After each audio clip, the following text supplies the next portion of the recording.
What's going on, guys? My name is Eldeniro and welcome to episode 60 of my Leicester City career mode. If you guys want to leave a like early in the video to celebrate this milestone of 60 fucking episodes, that would be much appreciated. As you can see, we're starting off with deadline day and we have had our bid for Ivan Cavallero accepted by Manchester United. Now, he's also being courted by AC Milan for the same price, so we had to offer him a contract swiftly to try and get these negotiations moving. Then we also saw our bid for Oussama Assaidi accepted. It was only a £3.7 million bid. He's a player I'm not too keen on because he's quite old, but if we can't get any other winger in to replace Zaha, it will be Assaidi. We also find that our bid for Shabala was accepted and our bid for Bruno Zuccolini was accepted. I wanted to get Zuccolini in. I don't know why. He's just a player who interests me a lot, I think, for career mode.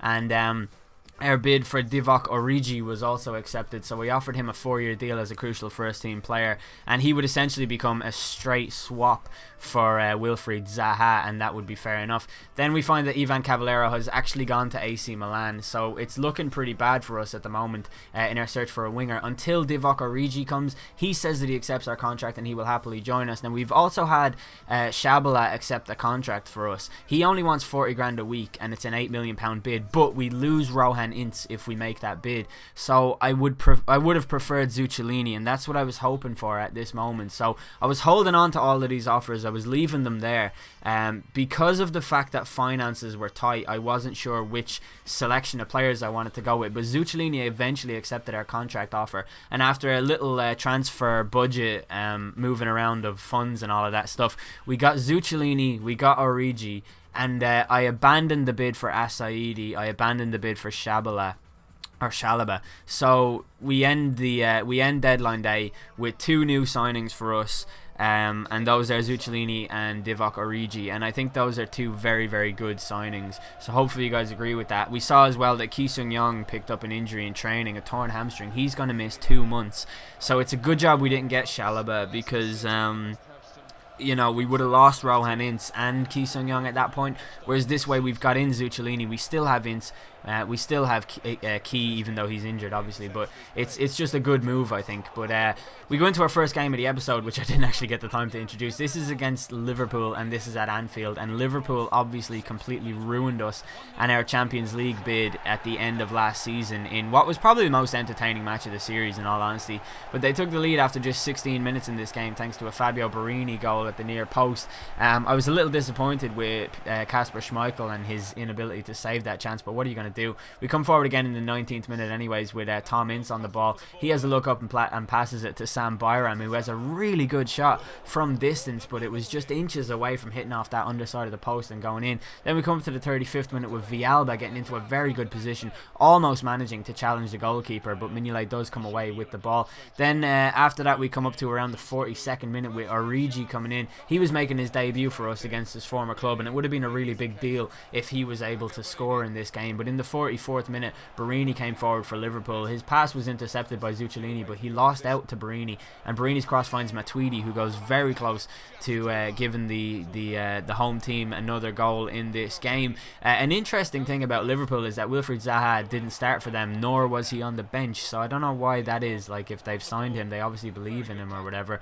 But Julian Brandt plays the ball through to Hector Villalba in the 56th minute, who does very well to take a touch ahead of Skirtle, gets into the box and manages to equalise for us and keeps up his record of having scored in every single game that he's played in a Leicester jersey, which is awesome. So we were level at this point, and I've never been beaten at Anfield, so I was hoping from here that we could go on and try and crush Liverpool. But in the 59th minute they came forward with Lallana playing the ball to Alberto Moreno at left back, who has a look up at all his options in the box, works his way in and passes it to Balotelli, who gets in ahead of Corker and restores Liverpool's lead as they go 2-1 up, and he celebrates right in front of the Leicester fans because he's so heartless.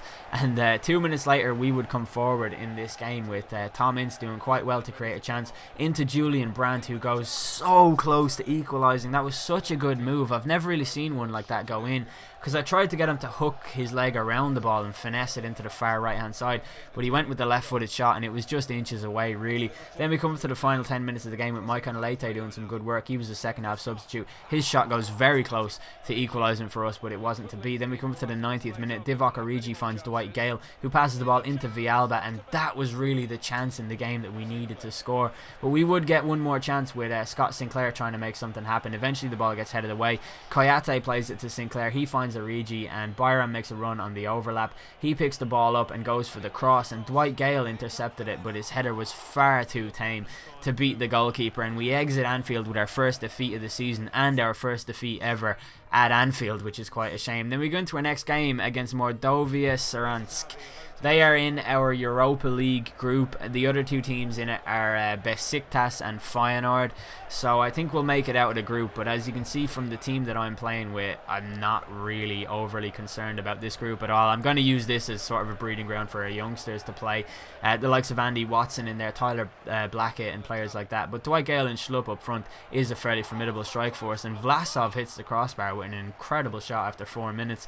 An interesting fact about Mordovia Saransk is that they're playing a Letalic up front, and it's not even Anthony Letalic, it's Damien Letalic. Who cares about that Letalic? Nobody. It's Anthony or fuck off. But in the 18th minute the ball comes through to Dwight Gale, who had scored just like 10 minutes previous, and he gets in and manages to get his second goal of the game after just 18 minutes, which I think was pretty good. But also, you know, I mean, how good can it really be when we're playing against a team who are so much worse than us? Like, no disrespect to them or anything, but obviously the pool of players that they can choose from is not going to be as rich as ours. And Jeffrey Schlupp almost made it 3-0 in the 20th minute, but Julian Brandt came in and tidied it up.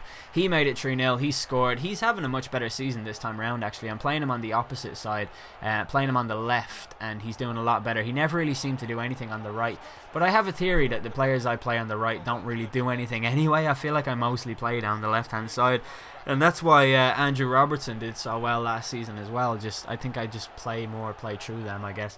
But in the 28th minute, Saransk did get a goal back, but I obviously wasn't concerned too much. But Dwight Gale comes bombing forward in the 45th minute. His chip through ball finds Jeffrey Schlupp, who gets brought down by the goalkeeper inside the box. I'm not sure why the ref gave the penalty, because there was an infringement from Lomic, who obviously pulled his shirt, and that seemed to be what it was. But Dwight Gale steps up from the spot. He makes it 4-1 as he scores his third hat-trick in a Leicester City jersey. He's got a hat-trick of hat-tricks now. It's the fourth hat-trick of the series overall, the other one coming from Wilfried Zaha. But I have a feeling that Villalba will get a couple of hat-tricks before the season is out, because he seems like an absolutely incredible player. But Lomic makes up for his mistake by conceding the penalty, and he scores in the 66th minute. Then 5 minutes later we got a corner kick. The ball comes out to Baragi, who goes so close here with an amazing strike that rattles the frame of the goal. Then Jeffrey Schlupp heads it in with a nice little chip header over the goalkeeper. He makes it 5-2 to us, which was pretty good. Like, I like playing these types of games. I've always liked them on Football Manager as well. Like, it's a nothing fixture because you're almost guaranteed to win, and even if not, a draw isn't a bad result away from home in Europe anyways. But it's really good to play young players in competitions like that. But Saransk did get another goal back, and we end the game with a 5-3 victory, which means that the game was good. It was entertaining. There were a lot of goals in it, you know. It's not too bad to concede 3 goals when you're playing Tyler Blackett and Liam Moore in defence anyways. But our next game is at home. We're back at the King Power Stadium. We're back in the league. We're playing against Norwich, and as you can see from our team, it's a much stronger team. I went with Zuccolini in the cam role just so I can get used to see what kind of player he is and what kind of player he's going to be for us. Norwich have got Lafferty and Hooper up front, 2 former Old Firm strikers there combining, which is kind of strange, I think. But in the 2nd minute the ball comes to Kyle Lafferty, who feeds it into Gary Hooper, who goes so close to giving Norwich an early lead, but his strike hit off the post. Gary Hooper actually finished top goal scorer in the league last season, so he is obviously good in this career.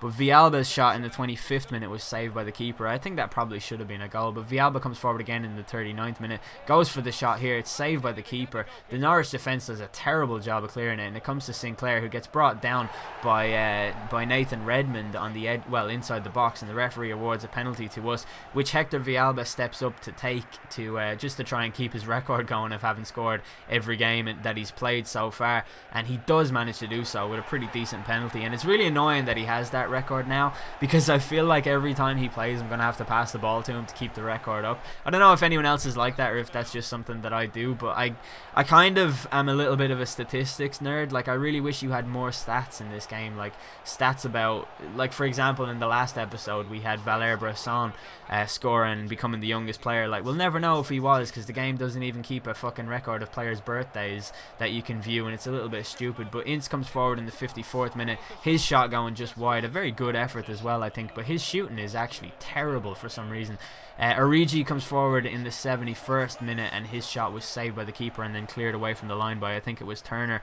And then we came forward in the 84th minute with Gardner playing a great ball through to the on-rushing Tom Ince, who does quite well to get round Howson here with the fake shot, and then his shot is saved by the goalkeeper, and Villalba goes to bury the rebound, but the Norwich defence came in and swarmed him before that could happen. We end that game with a 1-0 victory, a solid if unspectacular performance.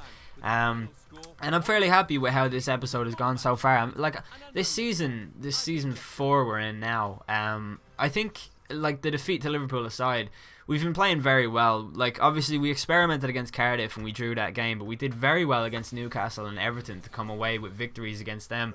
And as you can see from that little right hand side of the screen there, we're actually in 4th place in the league, and it's just looking good. I think we can do well for a title challenge. I think I made some very good signings, and I'm excited to see how they develop, and hopefully you guys are as well. So that's the end of this episode. Hopefully you guys enjoyed it. If you did, please do leave a like. Also, thank you for all of your support over the 60 episodes so far. It has been unbelievable, and I have just thoroughly enjoyed every single minute of it, so thank you for that. I've been El De Niro. Thanks for watching.